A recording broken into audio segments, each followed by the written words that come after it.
Efforts on Operation Dost continue. Meanwhile, Turkey is also picking and choosing its friends and who it wants on Turkish soil and who it wants to keep away. So after Turkey snubbed Pakistan, 2 days after denying Pakistan PM their visit to Turkey, Qatar Prime Minister visit was allowed on Sunday. The Emir of Qatar, Sheikh Tamim bin Hamad Al Thani, arrived. He met the Turkish President Recep Tayyip Erdogan. Qatar provided initial aid represented by an air bridge equipped with relief and health material and also a rescue team, and was accompanied by a high-level delegation. The Emir of Qatar donated 50 million Qatari riyal for the earthquake-affected people in Turkey and Syria. The Turkish government officials requested Pakistan Foreign Office to cancel the visit of Shehbaz Sharif as Ankara was busy with the earthquake and rescue and relief operations.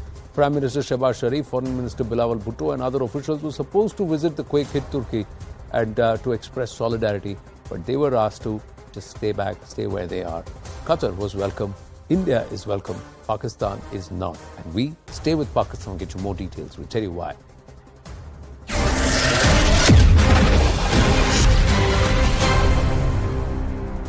As Pakistan's economic crisis deepens, Terroristan gets desperate to bail itself out.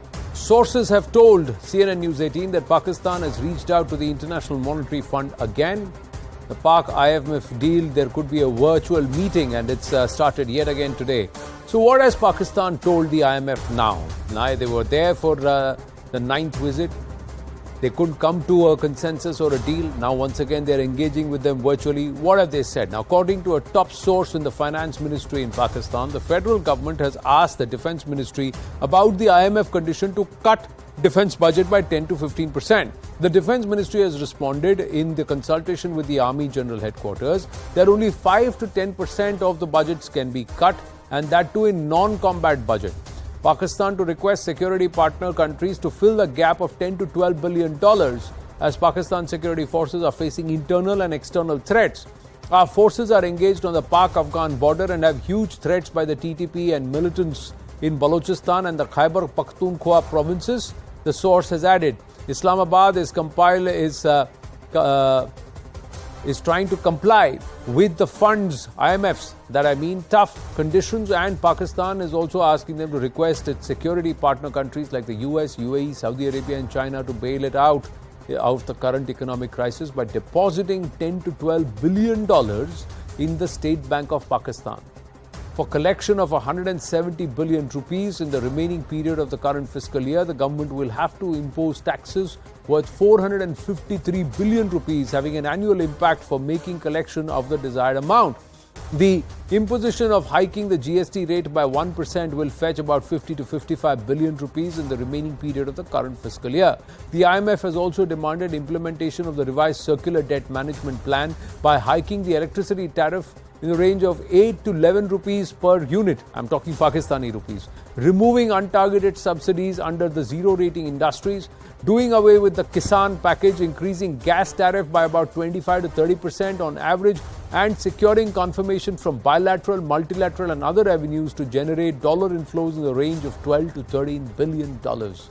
So it's a huge ask, but Rawalpindi will not cut itself to size. Rawalpindi will not roll back on its expenditure to allow reforms a chance. Amjad Ayub Mirza, POK political activist, is with us.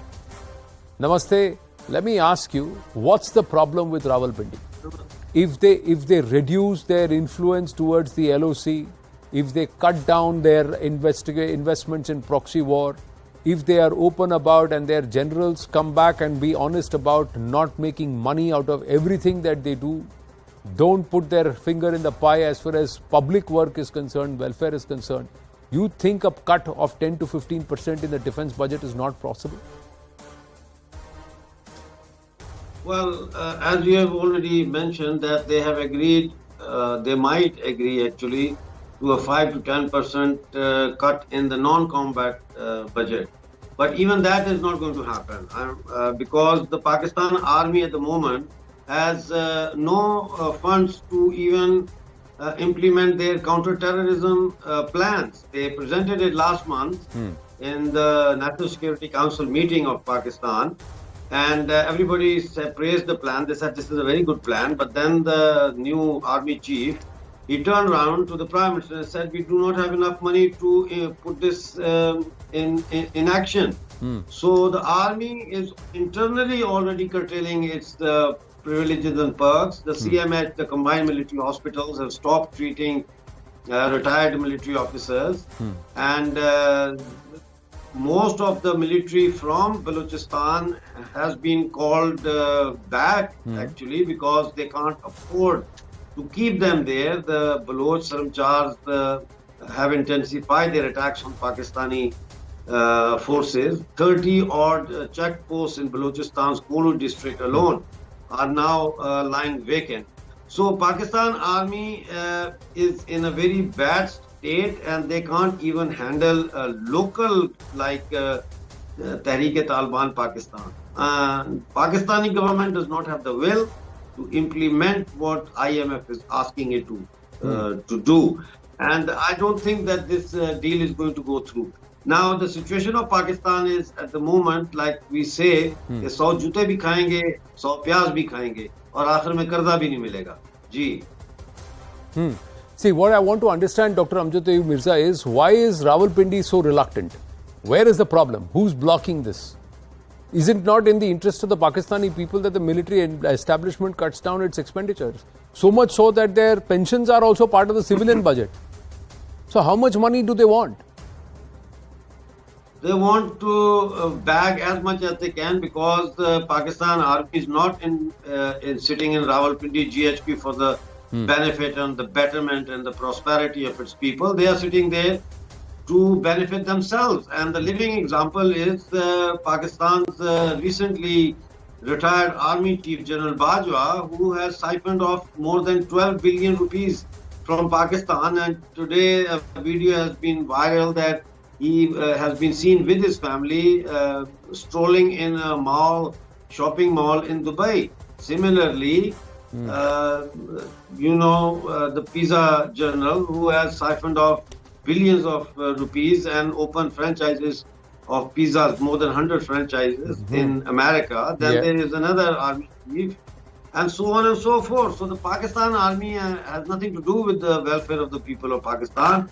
It has to do with the welfare, well-being, corruption, and for themselves, even at the cost of erosion of Pakistan's economy itself. Right. Dr. Amjad Ayub Mirza, I thank you for your time and for sharing your thoughts. But clearly, this is at the cost of the Pakistani people and the welfare of the common people of Pakistan. And somewhere, Pakistan will have to really cough up nearly $12 to $13 billion from partner nations to try and shore up its bank balance of foreign reserves within the State Bank of Pakistan. Is that going to happen? Will nations blink? Will they really pour money into a bottomless bucket? We'll have to wait and watch. And why won't Pindi cut itself to size? That question remains. And is that not a betrayal of the Pakistani people?